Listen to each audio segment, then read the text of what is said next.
Alright, today I wanted to do this review of Ian Fleming's Diamonds Are Forever, James Bond, from 1956. Oh, I just ripped it.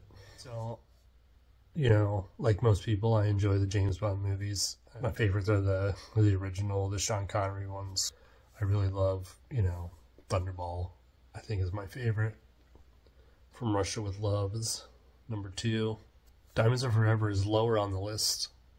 There's just some things about it that I wasn't really a fan of. I don't know, James Bond in the US is always kind of a turn off. I don't know why. Like, I just, to me, the spy is international. So I don't want to see my spies in Las Vegas. After reading Dr. No and From Russia with Love, they're definitely different enough to where I feel like even if you didn't like the movie, it's worth going back and reading the book, because it's kind of they all have a different feel to it than the movies. So Diamonds Are Forever, the book, starts very similar to the movie. There's going to be lots of movie comparisons here. I mean, come on. It starts in Africa, the diamond smugglers, the part with the dentist. It's messing up Britain's diamond supply or their economy. I don't remember why they want James Bond to go catch these guys, but so James Bond is assigned, and it's very similar to the movie. He goes, they get the courier, the original courier, take him out, James Bond replaces him, goes to meet Tiffany Case, smuggle the diamonds into the US.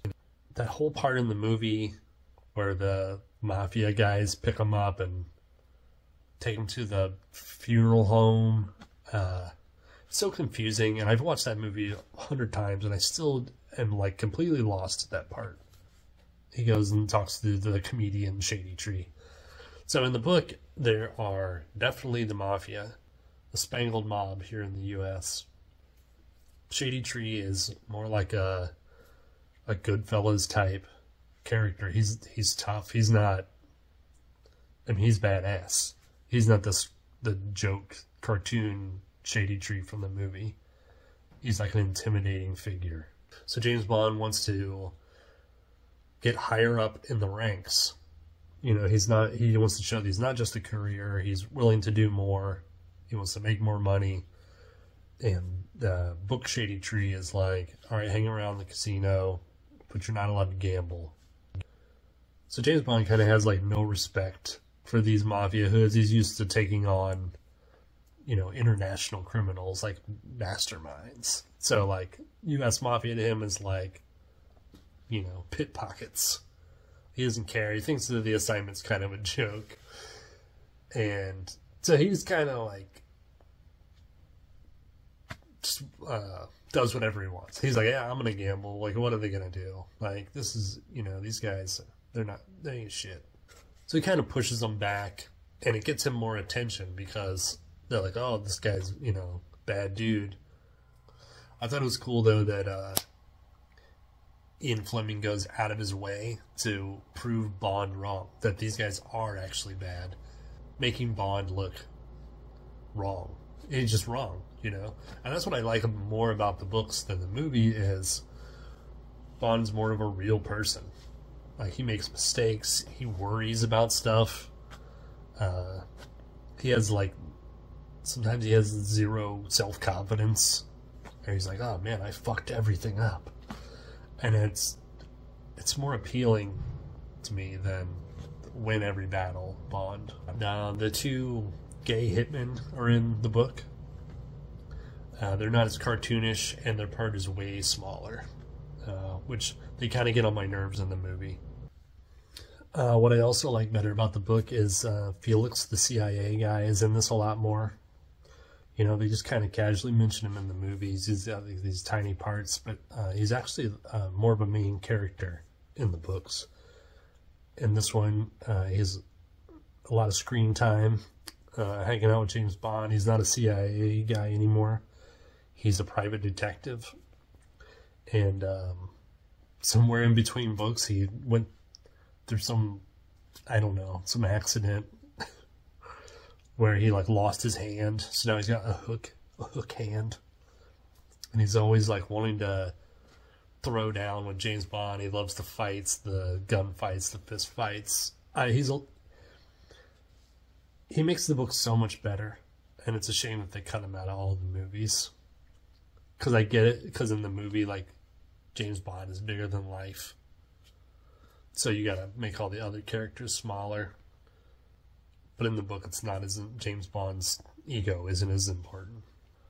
So he's kind of running around Las Vegas, you know, dealing with the mob, being on the inside. He doesn't know if Tiffany Case is with him or against him with the mob on her own. There's this cool part where they go to this old west town. So it gets kind of like a western for a minute. With this like exciting train ride part. It's very actiony. And it was just so much better than scaling the building and Blofeld at the end. More Spectre stuff. So yeah, I found this book to be way more enjoyable than the movie. It's not my favorite of the books I've read so far. I think I like Dr. No the best. Let's see. So here is the one I read. This is the Signet version. The US thing, there's millions of these. These are the ones you usually find in the bookstore. It's real beat up, so it's like whatever. And then I just picked up this Jove copy of Diamonds Are Forever with the painted cover. And this is the most like the actual story as far as artwork goes. The cowboy guy, Cowboy Mafia. I like that cover a lot. I also got the pan. It's like the, I don't know, 28th printing or something. I like the pan always puts which printing it is on the inside. Yeah, 21st printing from 1965. The pan.